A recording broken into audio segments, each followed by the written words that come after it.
Hey there, thanks for watching. I'm Ryan Everson. This is the Catholic Millennial, and today we're going to talk about atheism, which is a pretty broad subject. So today we're going to focus specifically on how atheists will use perceived conflicts between science and religion to disprove religion.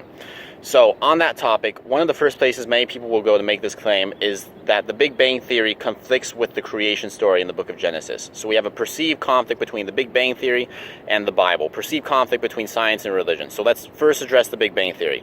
It is true that among scientists, the Big Bang Theory is the most widely accepted theory on how the universe started. That is a fact. But here's a fact you might not be so familiar with. The creator of the Big Bang Theory, George Lemaitre, pardon my French, literally trying the best I can, George Lemaitre was a Catholic priest. The scientist behind the Big Bang Theory was a Catholic priest. Here's something else you should know. Some of you might remember doing Punnett squares in high school biology class. Well, the inventor of those Punnett squares and the father of modern genetics, Gregor Mendel, was also a Catholic priest, although many of the religious skeptics who write your science textbooks would prefer that you don't know that. These men were the leading scientists of their time. They were also religious leaders of their time, yet they didn't see a conflict between their science and their religion. Why? The key here is that we need to properly understand both science and the Bible. So let's talk about the Bible portion of this issue. First, we have to understand that the Bible is not a book. And some people are saying, of course the Bible's a book. What do you mean the Bible's not a book? No, the Bible is not a book in the most accurate sense. The Bible is a library of books written by different authors in different languages, living in different places at different time periods. And different kinds of books need to be read from different perspectives, just as they were written from different perspectives. Some books, such as the Gospels, are historical accounts and should be interpreted more literally. On the other hand, other books in the Bible, such as the book of Genesis, which includes the story of creation, should be interpreted more as a metaphor.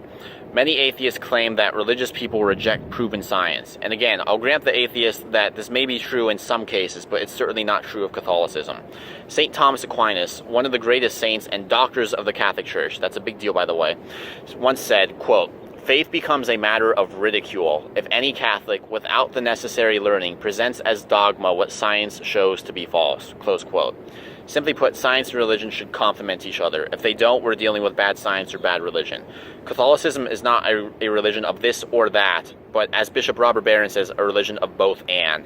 Jesus is fully God and fully man. God is full of justice and full of mercy. We respect both science and religion. Scientific belief and religious belief should not conflict in any way. Remember, God's the one who created science in the first place. Furthermore, we must remember that the Bible, like all ancient texts, was not originally written in English. The book of Genesis was written in Hebrew, a completely different language, and many Hebrew words do not translate strictly into English. In the story of creation in the original Bible, the word used instead of the English word day was the Hebrew word yom, Y-O-M, yom. And yom has a much broader meaning in Hebrew than day does in English. One yom does not necessarily mean one 24-hour period of time. It was also used to indicate an unmeasured and extended period of time. So, okay, that's kind of weird. Why would you use such a vague word and vague term in the Bible, you're thinking? Two reasons. First off, we got to understand the authors of the Bible, like all ancient authors, Plato, Aristotle, etc., wrote in the vocabulary and idioms of their time and place. And it's important that all ancient texts be read through the lens that the authors intended. And again, I want to draw attention to the fact that I'm mentioning all ancient texts here. I'm not just granting some special exemption to the Bible because it's the Bible and I like it. All ancient texts.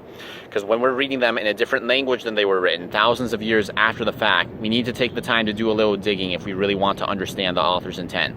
Again, this is true for Plato, for Aristotle, for Homer. If you even think of Shakespeare, Shakespeare wrote in our language, in English, and he lived much closer to the present day than any of the authors of the Bible. Yeah, how hard is it to understand Shakespeare if you're just picking it up for the very first time with all of his idioms and vocabulary that he used in Old English? It's a little challenging.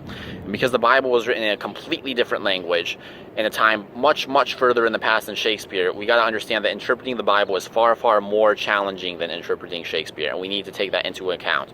We can't just read our English version of the Bible thousands of years after the fact and assume that we're going to comprehend it correctly on the first try. And this is the mistake that the argument for atheism makes here. Secondly, yom is actually a much more fitting word than day within this context, and here's why. So one day, within the English sense of the word, has two basic meanings. Either it means the daylight hours, so day versus night, or it means one 360-degree revolution of the Earth around the sun. And day is different on Earth than it is on Jupiter, on Venus, on Mars, etc. It's relative to the sun, and it's relative to what planet you're on. So imagine if we're God, and we're creating the universe right now, and as we're creating the universe, there is no Earth, There are no planets, there are no stars. And within that context, the concept of the English word day has absolutely no meaning at all. It's meaningless. So when we're reading our English versions of the Bible, we really need to not get hung up on the English word day, because it just doesn't make sense within the context that it was used for. So, moving on. One more objection from atheism I'd like to address. This one isn't as common as the Genesis arguments, but it's common enough that it's worth discussing. And this argument was made by the atheist and famous comedian Ricky Gervais when he was on The Late Show with Stephen Colbert. Gervais observed that if all scientific knowledge and all religious knowledge in the world were destroyed, the scientists would gradually be able to rediscover their exact findings, but the religious text would be gone forever. Therefore, he implied, scientific truths are higher and more valuable than religious truths. And at this point, Stephen Colbert said, wow, that's a good point. And Stephen Colbert is a Catholic. So if you want to have some fun, I'm actually going to send this video. I'm going to tweet this to Stephen Colbert and say, hey, this is what you should have said if you're ever on national television like this again. Please don't embarrass us again. Okay, so first point. Gervais' point only applies to divine revelation itself, or the Bible. Other religious texts, like Thomas Aquinas' philosophical arguments for God's existence, would come back, much like the weaker philosophical arguments for atheism would come back.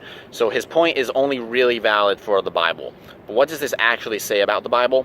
It doesn't say very much. Here's why. In observing religious texts and scientific texts, Gervais fails to distinguish nature from value. Okay, nature and value are two separate and independent qualities. The fact that all scientific laws would be rediscovered and revelation from the Bible wouldn't certainly speaks to the nature of those things.